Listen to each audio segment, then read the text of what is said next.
Hello, Cancer, Sun, Moon, Rising, and Venus signs. Kamusta kayo? Sana po ay nasa mabuti kayong kalagayan.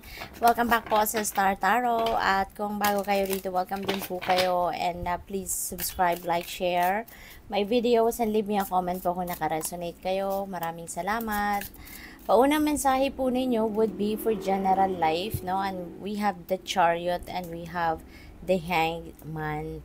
Ayan, so maaaring matagal na kayo naghihintay, no? Maybe you've been waiting for so long na makaahon kayo sa hirap, makaahon kayo sa problema na maaaring pinagdadaanan ninyo, no? Kung ano man ito, depende sa inyong sitwasyon, no? This could be in any area of life na pwedeng nahihirapan kayo for some reason, maaaring nahihirapan kayo sa inyong sitwasyon kasi you've been waiting for a breakthrough na matagal nang hindi dumadating, hindi nangyayari. So, maaaring merong pagtitiis, merong pagsasakripisyo, merong paghihirap, at sa pagharap, no, sa hamon ng buhay, sa kung anumang area of life ito, pwedeng ganun.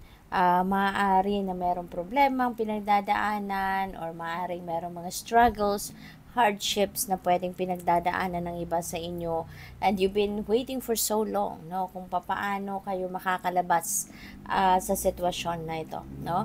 But now the wait is over, no? The wait is over kasi si Chariot nandito na, and Chariot is a success energy. This is a moving on energy.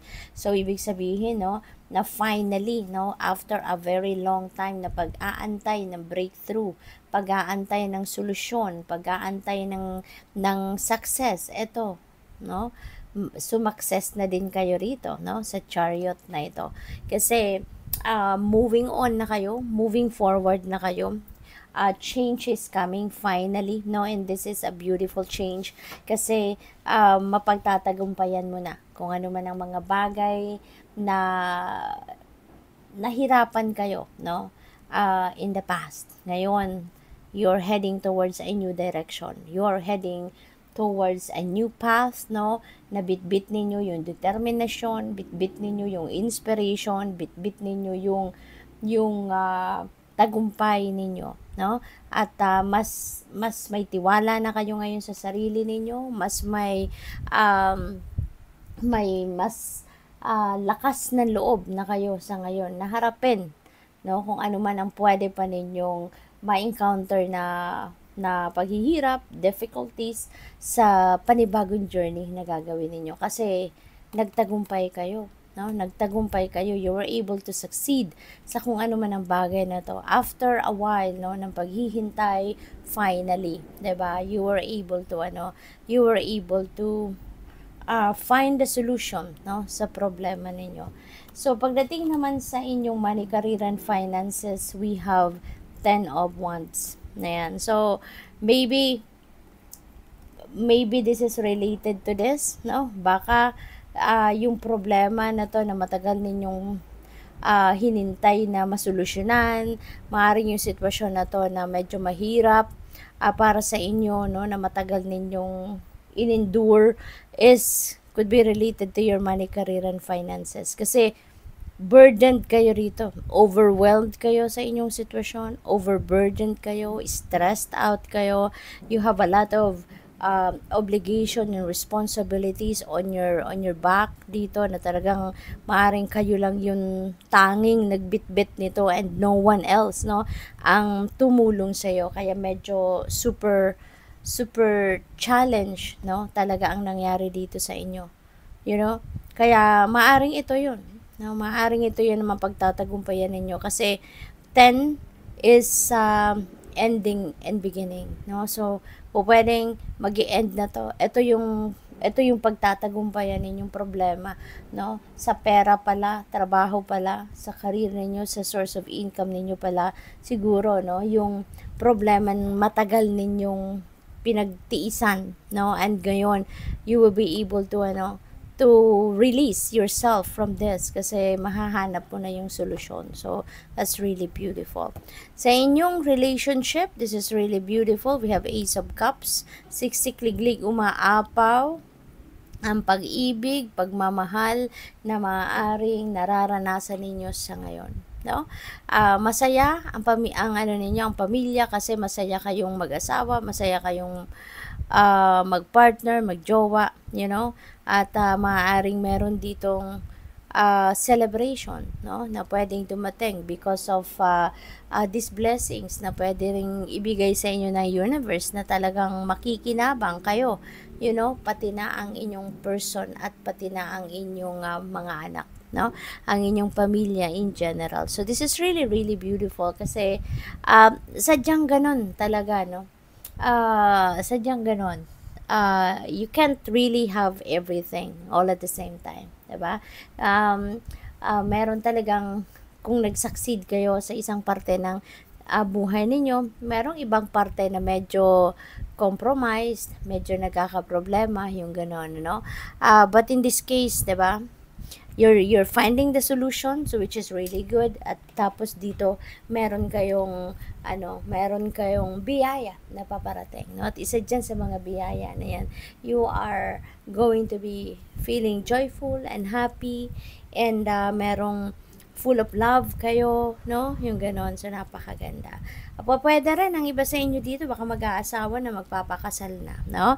Pwede rin ang iba sa inyo, baka papasok ng bagong love relationship, no? May bagong love connection dito siguro na mabubuo between you and another person, no? Kung wala pa kayong jowa.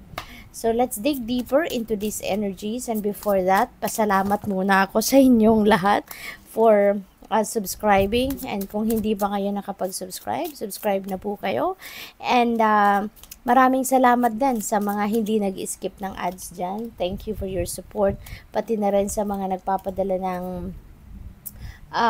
super thanks, no, yung donasyon, maraming salamat po. At yung channel memberships pala, no, bukas na po, no, kung gusto ninyong mag-join. So pwede naman, why not? So 10 of Cups is clarifying the Chariot. Magiging masaya na kayo, no? You will be able to spend more time ngayon with your family, with your loved ones, na masaya na kayo, maganda na yung samahan, masaya na yung bawat isa, magaan na ang inyong pakiramdam, no? Kaya, kasi galing na kayo sa tagumpay, na-solve na ninyo yung problema dito. Kaya, uusad na kayo, aangat na kayo kasama ang buong pamilya ninyo, and you will be enjoying each other, you will be enjoying this phase in your life, no, na problem solved na, kung baga. You are rising like phoenix rising sa buhay. So maganda. 5 of Wands, ayan, with the 10 of Wands. So meron ditong problema, no, siguro kayo talaga sa trabaho. Aside from siguro ang bigat ng dalahin ninyo sa trabaho ninyo na physical work, aside from that, siguro toxic, no, yung work situation ninyo. Maaring yung boss ninyo or yung mga kasamahan ninyo, mga katrabaho ninyo, maaring they are also toxic, no? Kaya parang toxic environment talaga ang maaring kinabilangan ninyo rito. Kaya parang bigat na kayo, hirap na hirap kayo, as in talagang nagtiis kayo dito ng bonggang-bongga siguro. Kasi parang hindi kayo komportable, hindi kayo makahingang maayos sa trabahong ito. But you endured all of this. Tiniis ninyo to, nagtiyaga kayo, pero look at what is going to happen. It's going to change. Now, your situation is going to change for the better. Kaya, congrats. With the Ace of Cups naman, we have Queen of Wands. Ayan. So, si Queen of Wands, very ito, super focused, determined din. So, kung ano siguro yung hinahangad ninyo, ano yung ini-envision ninyo for yourself pagdating sa inyong pamilya, pagdating sa inyong person, sa inyong romantic relationship, makukuha na ninyo yan ngayon, no? It will be given to you. Kasi si Ace of Cups, divine blessing ito eh. So, maaaring kung ano yung minamanifest ninyo, kasi kayo kung ano yung gusto niyo, talagang pinagsisikapan ninyong marating yon, pinagsisikapan ninyong maabot. Kaya maaaring kung ano man ito, no, whatever this is na hinahangad mo, whatever this is na dinidream mo para sa pamilya mo, para sa sarili mo, para sa relationship mo, you are getting it now, no? Kaya, congrats. So, tignan natin kung ano ang inyong final message, launching your journey, tumalon siya mag-isa.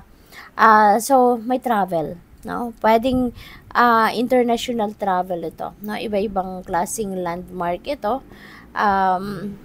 Kaya po pwede na magta-travel kayo, pwedeng domestic and international, no? So, depende yan sa inyong sitwasyon.